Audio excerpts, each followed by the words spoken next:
Prince William, second in line to the British throne, loves to race around London anonymously on a powerful motorbike like this one.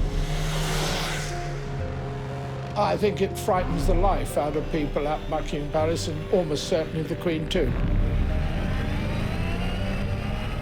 It is a strange thing. Mother was constantly fleeing from the paparazzi who were on motorbikes, and now her son is using a motorbike for the same sort of reasons. Unlike Princess Diana, William seems only to be running from his shadow. But as he and his future queen get closer to the crown, press and paparazzi are shifting into high gear again. Not on motorbikes this time, but still chasing royal stories, pedal to the metal.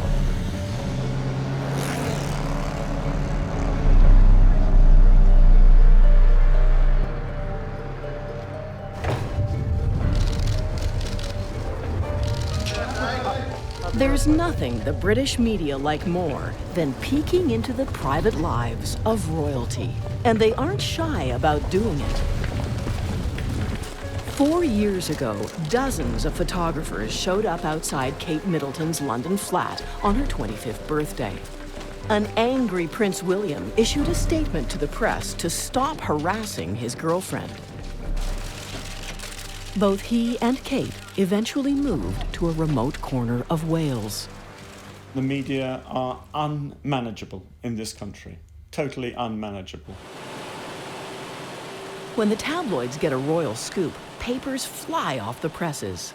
The highbrow media may scoff at the intrusiveness of their colleagues, but run with their stories just the same. In the past few years alone, the tabs have hacked into the Windsors' phone lines, intercepting voicemail messages is pathetically easy, infiltrated their staff, getting into Buckingham Palace was amazingly simple, and launched devastating sting operations against them. Is that a deal? Yeah.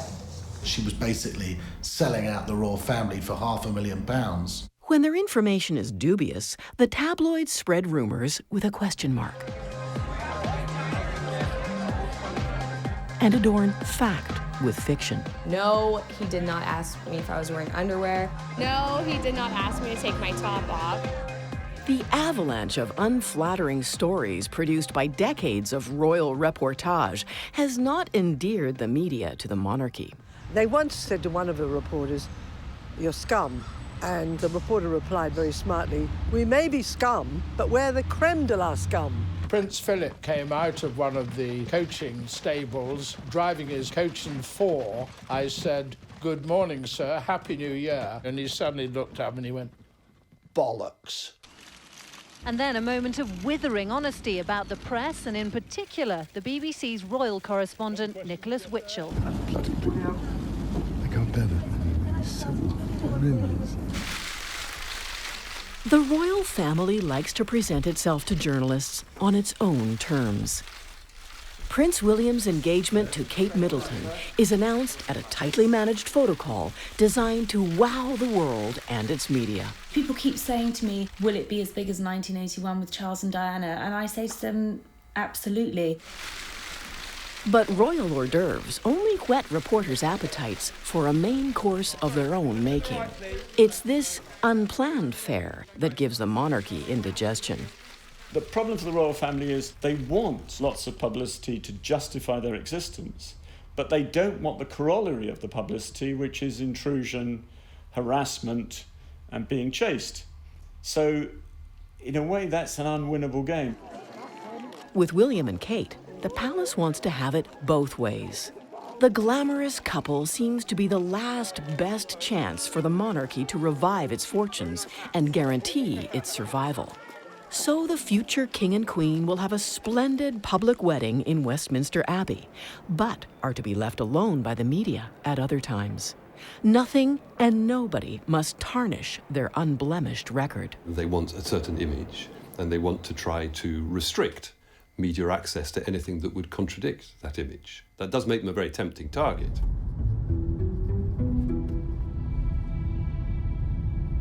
"48 hours after Prince William and Kate announced their engagement, one of Britain's best-known paparazzi is hot on their trail. photographing them out in the country, doing their own thing, is what the papers and the people want to see.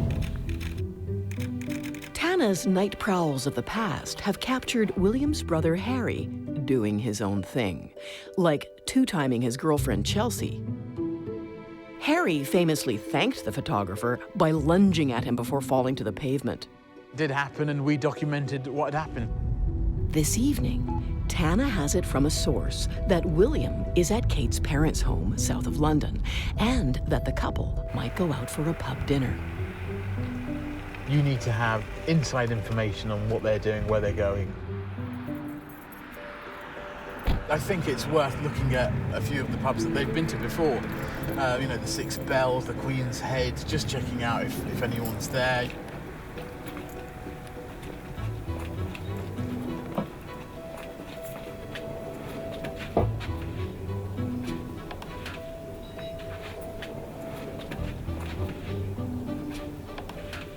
Tana says demand has spiked for the kind of unstaged shots of the couple he's taken in the past. Particularly of Kate, whom the palace has tried to keep under wraps for years, saying she's a private citizen. The tables have turned. It's a genuine news story now. She is princess in waiting, and she will be the future Queen of England.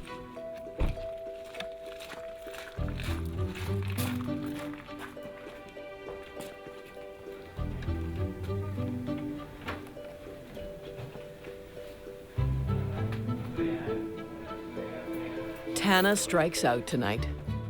No chance for that 1 in a million photo like he got a couple of years ago. It's a matter of just being there at the right moment. But the photographer already has another great shot in his mind's eye. William and Kate walking on a beach, let's say, that would be a lovely picture to have.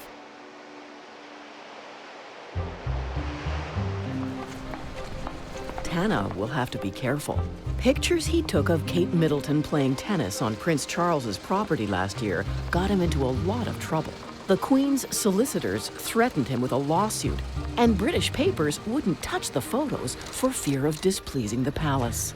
They do not want any private, unofficial photographs released to the press whatsoever, so they are clamping down like there is no tomorrow. If I'm on a public footpath, I'd assume it's all fine. It's been okay up to now, and suddenly the goalposts have been changed. Now I photograph exactly where I am. Even if it's a public road, I put it on a map where I've been standing, what I've been doing. I've even got witnesses. Accredited photographers dismiss the paparazzi as reckless intruders. But Tana says his pictures are true to life, unlike the images served up to his colleagues by the palace. Most of their photo calls are all staged, all controlled by their PR people. All we're doing is documenting how they are, rather than staging photographs for publicity, basically.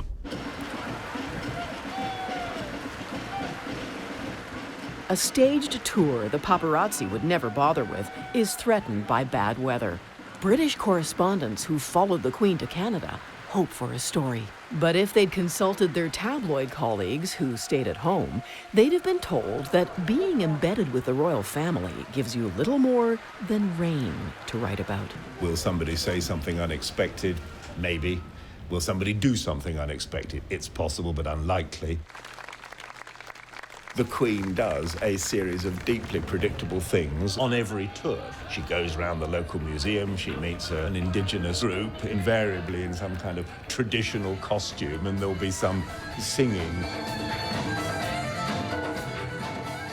She will unveil a plaque, a child will give her a bunch of flowers.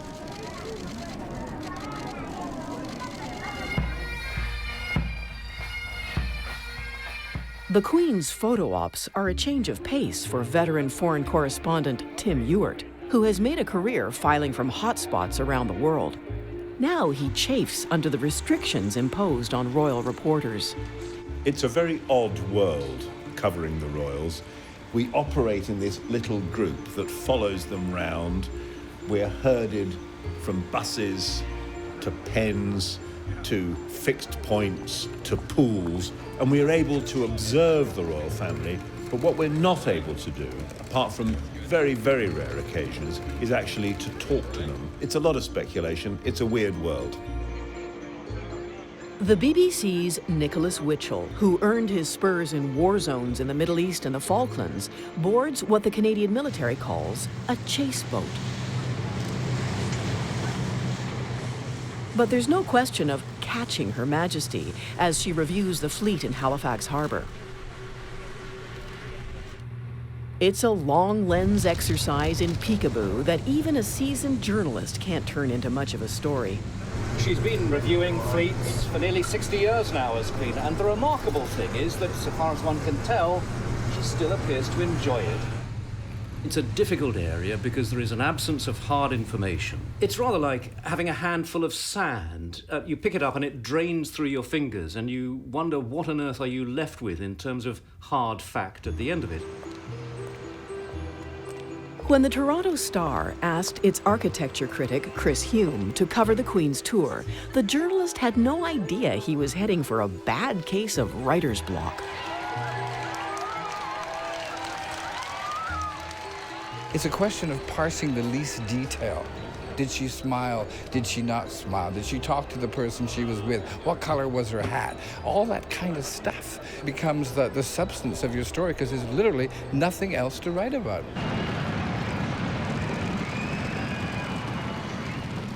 The excitement of the racetrack makes good copy for sports journalists. But what's a royal reporter to write about when the Queen is in the stands?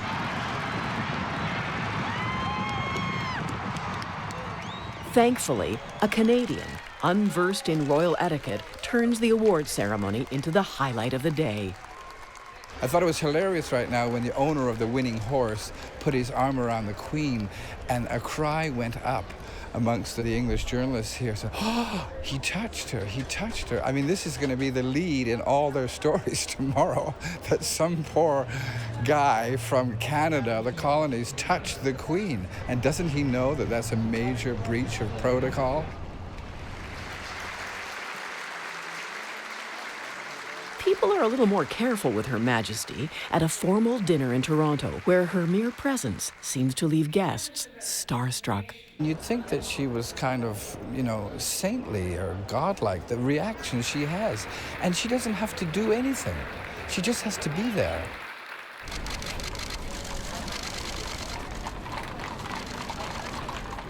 Finally, the British correspondents see a chance to cut through the pageantry and get a real story. A new poll shows nearly half of Canadians believe the monarchy is merely a relic of the colonial past. Prime Minister Stephen Harper, accompanying the Queen on Canada Day, agrees to be interviewed on the matter as long as the British correspondents tell him their questions in advance. But when they do, he changes his mind. You were told, no, it's cancelled for timing and logistical reasons. Oh, yes, of course, yeah. I mean, that's just ridiculous. If the Prime Minister is not able to field 3 questions about the popularity of the Queen during her royal tour, bit of a shame. Stood up by the Prime Minister, the reporters can hardly turn to the Queen for help. She's never given an interview in her life. The protocol of silence makes Chris Hume skeptical. At the center of this royal tour, there's this enigmatic cipher of a character, the Queen, who says almost nothing. I mean, we're reduced to talking about the clothes she's wearing. She's a little old lady, to be blunt, is what she is. And yet, there's this aura about royalty. I don't fully understand it, but I'm convinced at this point that it doesn't come from her, but that it comes from us. And that the moment we stop believing in it, it will be over in a nanosecond.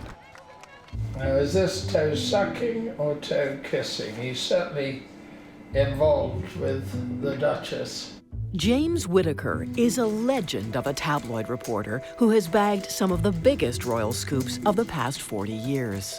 What you need in this business is rat-like cunning. He got an early start in 1968 when the Daily Mirror made him Britain's first full-time royal correspondent. I saw myself as a master of hounds. The hounds were the photographers, and I saw the royal family as the foxes. We were after them.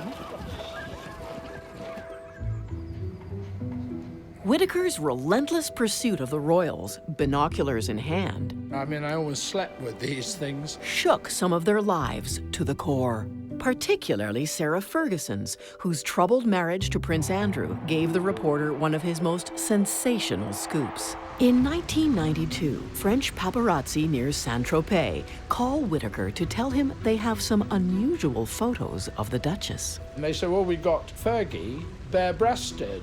And I said, sounds a fairly horrible thought to me, but yes, I suppose that's an interesting picture. And I rang my editor, he said, James, if they're taken from private land, we cannot touch them. If they're taken from public land, then we can. I want you on a plane tomorrow morning to go down there and suss out the whole thing and then let me know. When Whittaker arrives in France, he's shown dozens of what the photographer thinks are simply racy pictures of a topless duchess. And I said, that's not the story. The guy in this picture who's kissing her all over is Johnny Bryan. This is the man who proclaimed to the world 4 months ago that he was the honest broker, he was not a lover, and he was just a friend trying to bring her and Andrew back together again. Whittaker witnesses as the photographer takes even more shots of the Duchess with her Texas millionaire, and it's all from public property. The Mirror buys the pictures, but has to go to court to overturn an injunction Bryan takes out to block their publication. He worked entirely on the basis that these were pictures of her topless and that it was a gross intrusion on privacy. What he never knew until they were published was that we had pictures of him kissing Fergie's toes. So the excitement had built and built because of the court case in the High Court in London, the battle for it. The Mirror won it. Fergie at Balmoral with a royal family, but now another sensation. In tomorrow's Daily Mirror, pictures that will not amuse the palace. The publication of that was almost the biggest circulation booster in history. 1.9 million extra copies were sold that day. They were exchanging hands for about 20 times the value of the paper. The paper ran out, they kept printing and printing and printing. The photographer makes about $4 million. Whittaker gets a bonus, and Fergie, the royal boot. It happens in front of the whole family at the Queen's country residence in Scotland. She was late into breakfast, and everybody had got a copy of the Daily Mirror. As she walked into the room, they all stuffed it under their Times and Telegraphs and that sort of thing. And she knew the game was up the second she walked into the room. The marriage was over from that moment on. Using one of the many side entrances to the royal estate, the Duchess drove at speed to the airport at Aberdeen, no longer the privacy or privilege of an aircraft from the Queen's flight. The Duke of York, who suffered the humiliation of pictures of his half-naked wife being published throughout the world, looked calm today as he's driven to church in the front seat of the Queen's car.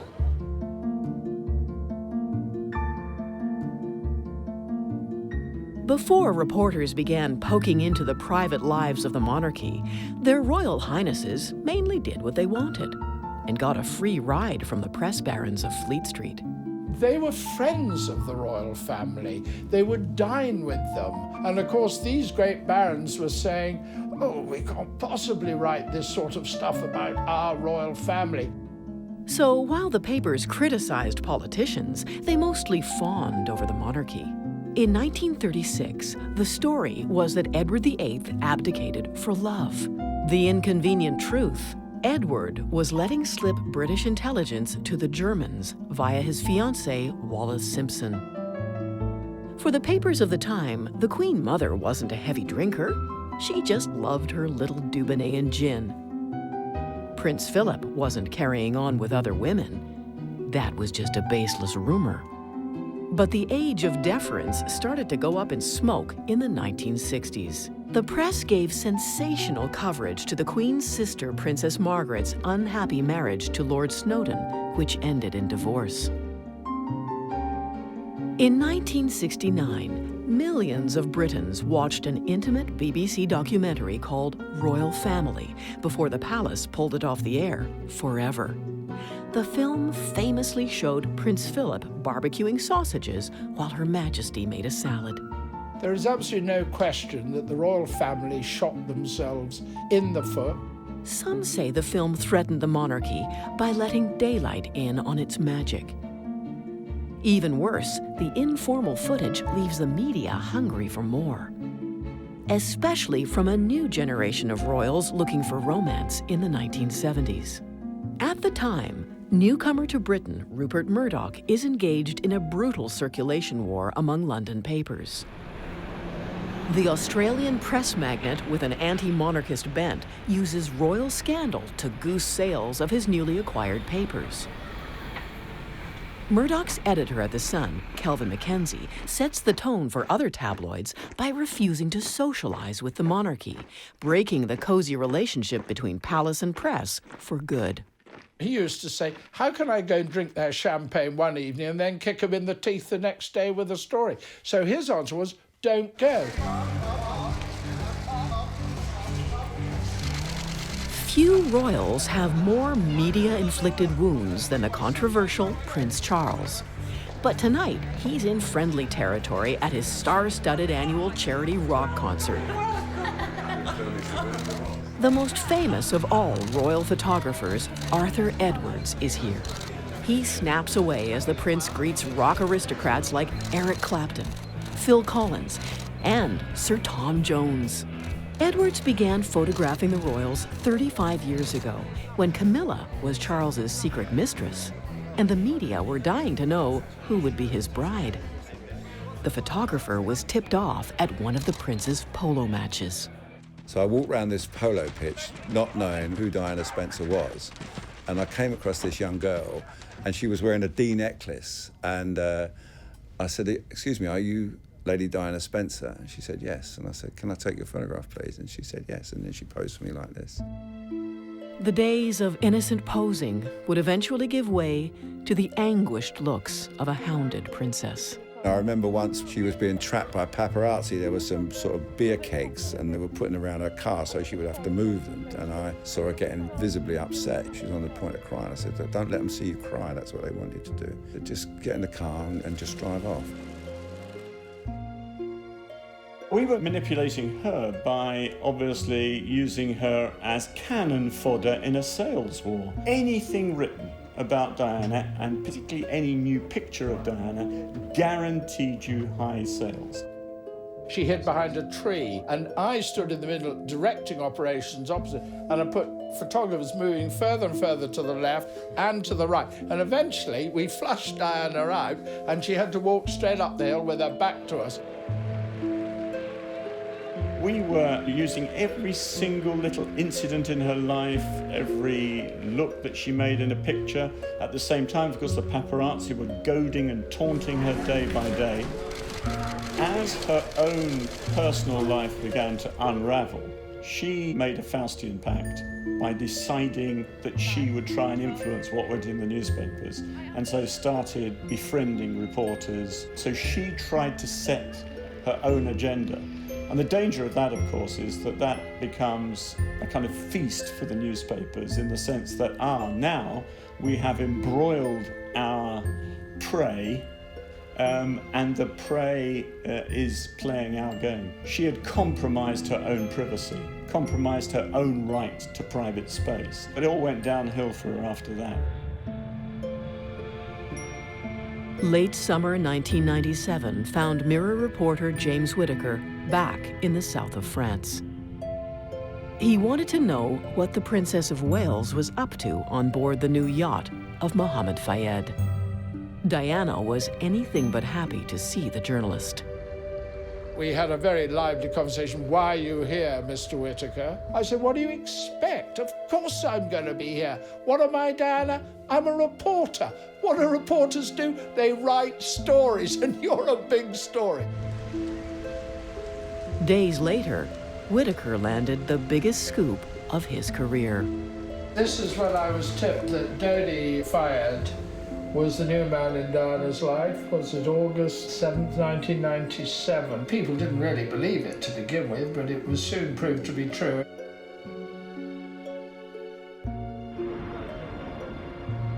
There was something deeply ironic that she went to her death while being chased by the paparazzi. It was a black comedy, really. Everyone knew she was with Dodi Al-Fayed. There was nothing wrong with the idea of them just standing there and posing. But they had to run, like it was like school child behaviour. I went to the hospital and I got the picture of her coughing being carried past the presidential guard. And my wife rang me. She said, "How are you?" And I just burst into tears. I did Diana's wedding, I did the birth of her children. I did everything she did. I travelled all around the world with her. And that day was one of the saddest days of my life.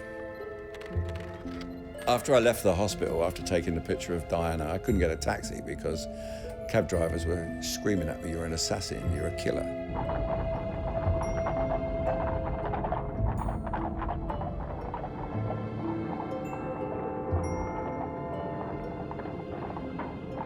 I was in the Maldives when she died, and I got on the phone and I filed 12,000 words off the top of my head on a phone.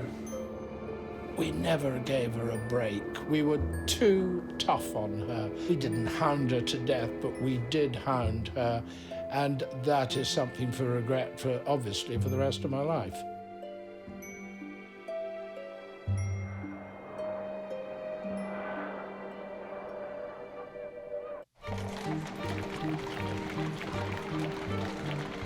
For years after Diana's death, physically chasing any of the royals, particularly the princess's sons, is unthinkable. So the tabloids are forced to come up with ingenious new ways of getting royal stories. Some are so intrusive, they're criminal. Others are rather unethical. Enter Ryan Perry, a trainee reporter at the Daily Mirror in 2003, who tricks Buckingham Palace into hiring him as a footman. It was an unbelievable glimpse into a very surreal world. It was very intimidating walking around there on the first day, kind of pinching myself really, thinking how on earth did I manage to get in here?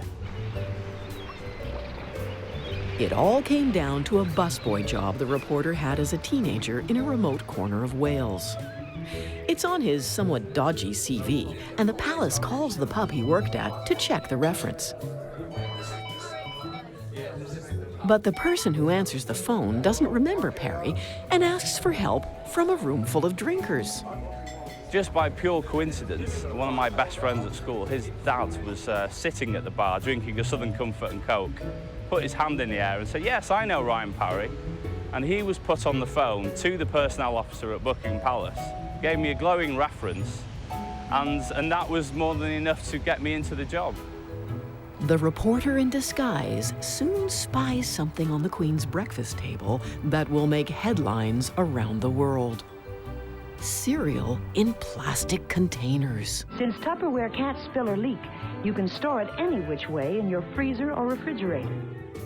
Housewives across Britain use Tupperware. It's a very cheap way of storing things. But the last person you would expect to be using Tupperware is Her Majesty the Queen. Elizabeth II may have some simple tastes, but as Perry discovers, nothing's good enough for her best friends. We took up a tray of amazingly home-baked scones from the royal kitchen, and it wasn't for Her Majesty at all. This tray of scones was for the corgis, which she fed under the table. The journalist's cover looks in jeopardy when the CIA vets palace staff before President George Bush comes to visit. Once again, I fell through the loop. If you had put my name into Google search engine back then, the first thing that pops up would have been Ryan Perry, Daily Mirror reporter. The day before the president arrives, editors pull their man from the palace and fill their next two editions with intimate details of the Queen's life. Palace solicitors get a permanent injunction banning further publication of the photos, which a judge deems a gross invasion of privacy. The Mirror justifies Perry's intrusion as an expose of the poor royal security which allowed him to get in the first place. Hogwash, says a former palace spokesman. That was nothing to do with security. It was to do about getting a good story to sell newspapers to boost circulation. Perry goes on to win Britain's Scoop of the Year award, but misses a chance to serve a scone to George Bush and doubts he'll ever see an honor from the Queen. Let's just say there certainly won't be any knighthoods in the future.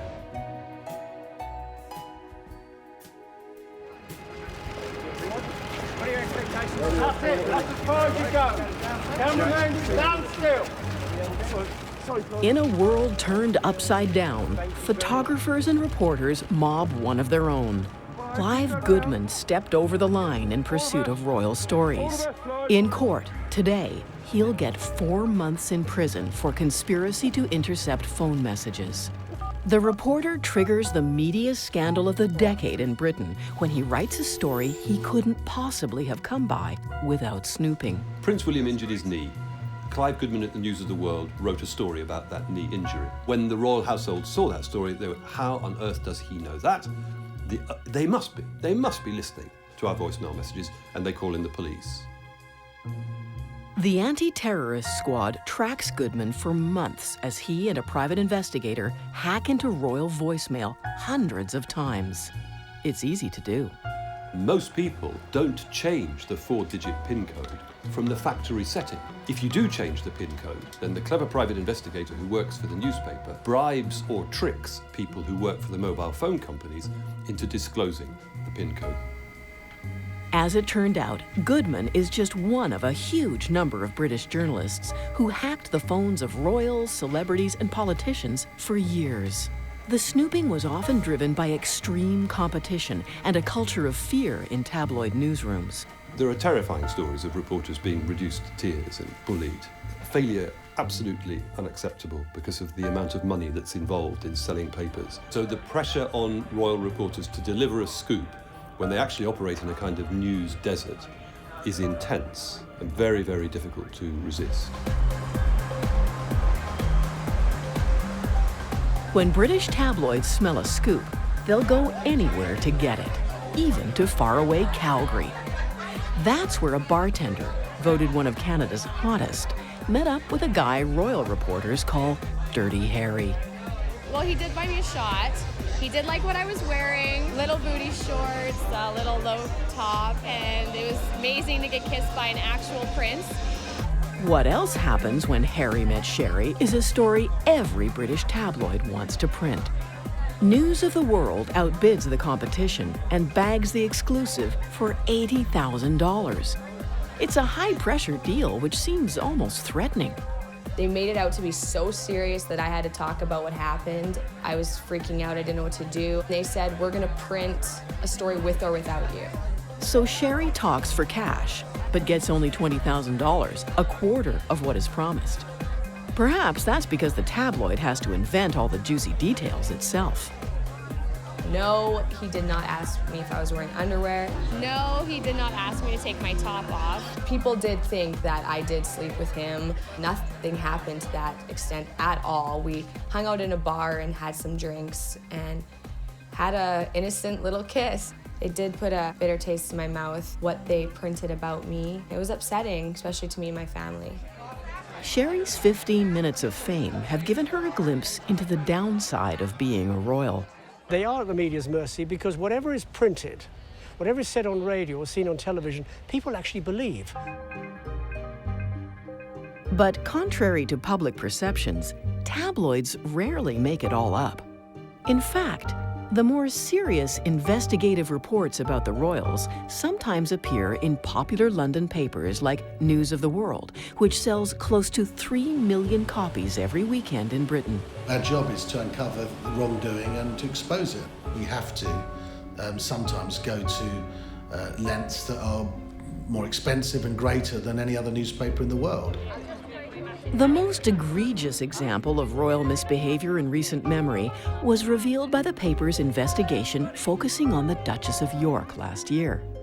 Millions of pounds in debt and close to bankruptcy, the free-spending Fergie has a brainwave. Why not sell access to her ex-husband, British trade envoy Prince Andrew? This would actually undermine the integrity of British trade because there's a man who's supposed to be representing our country and boosting trade for our businesses in this country. And at the same time, his ex-wife, who lives with him at a royal palace, is selling access to him for cash. £500,000 when you can, to me, Open doors. At a nighttime meeting in a Mayfair apartment, a News of the World reporter posing as a foreign businessman agrees to the full payment plus a cash deposit. Is that a deal? Yeah. But I thought I'd give you $40,000. Yeah. Which I've got no other deposit. Which is in my safe. But I'm going to keep you. I'm not back. I'm going to bank. When these images go global, Fergie tries damage control by telling Oprah Winfrey she'd had a few drinks that night. The London Telegraph describes her TV appearance as a derailed train hurtling to its ultimate crash. To go on the Oprah show and apologise, sort of, and say I was drunk. Oh yeah? You know, come on, we're not that stupid. Arbiter calls the sting a seedy way of getting a story. But the News of the World denies entrapment because Fergie had approached a real businessman before the paper investigated. The Duchess's misdeeds would never have come to light, the tabloid says, if it had been as deferential toward the royals as the mainstream media. You're not there to make friends or to get an OBE. What you are there to do is to report the truth, and if the truth hurts, tough. The truth gets seedier by the minute. You're an embarrassment, sir. Prince Andrew, you're resigning. The scandal widens to include the Duchess of York's ex. Prince Andrew's job as trade envoy is on the line after the press uncovers his relationship with convicted pedophile Jeffrey Epstein. The American, as it turns out, paid off $25,000 of Fergie's debts. Earlier, he'd introduced the prince to a 17-year-old masseuse who says she was Epstein's sex slave. The papers also reveal that the Duke of York hobnobbed with unsavory dictators and sold his mansion to an oil billionaire for $5 million above the asking price. Each disclosure threatens Prince Andrew's position and, crucially, undermines his standing when he represents Britain abroad. It's a PR nightmare as the palace gears up to wow the world with the marriage of the decade. As their wedding approaches, Kate and William are doing what they are meant to do: bring back the glory days to the House of Windsor. This is a royal marriage that absolutely cannot go wrong under any circumstances whatsoever. But mark my words, some of my colleagues in the tabloids will be desperately seeking the first sniff of a rift in the royal marriage. William is smiling for the public, not the cameras, which he has learned to endure, but never enjoy. He's still, 14 years after the death of his mother, eaten up, consumed by distrust and loathing of the media. And he does not want his wife to be sucked into that vortex that he thinks was so destructive for his mother. He wants Kate Middleton to keep out of the public eye, yet we suspect she quite likes it. Kate certainly didn't mind the press photographer who showed up at her sister Pippa's graduation and took these photos of the Middleton family. I was the only photographer there, and the father approached me and asked me for the pictures. Asking a paparazzo for pictures for the family album is the last thing William would have done, especially since Tana's night prowls have bagged embarrassing photos of the prince's brother, Harry. When Tana photographed Kate playing tennis, the prince was incensed. According to Newsweek editor Tina Brown, William wanted blood. I am told he pushed Kate to put the fear of God into the paparazzo.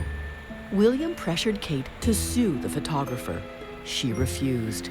With the couple at loggerheads, Brown says, they delayed their engagement for months.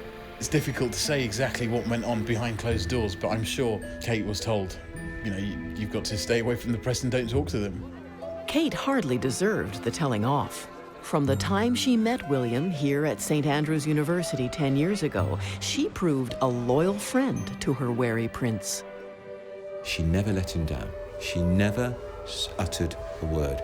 She was absolutely discreet, absolutely loyal, and I'm afraid in today's royal family, those attributes are almost as important as being madly in love with someone. Let's hope he is marrying the woman he loves, rather than just the woman who can keep his secrets. But loyalty has its limits, which stiff royal protocol now seems to be putting to the test. You can already see it's a potential problem in the marriage. One of their first engagements at St. Andrews University, He was back in the car before she was, and I winced when I saw it. I thought, be careful, Kate. Remember who's the royal here. He's the boss, he's the future, and yet she was there, shaking hands, pressing the flesh, basking in the glow of the spotlights.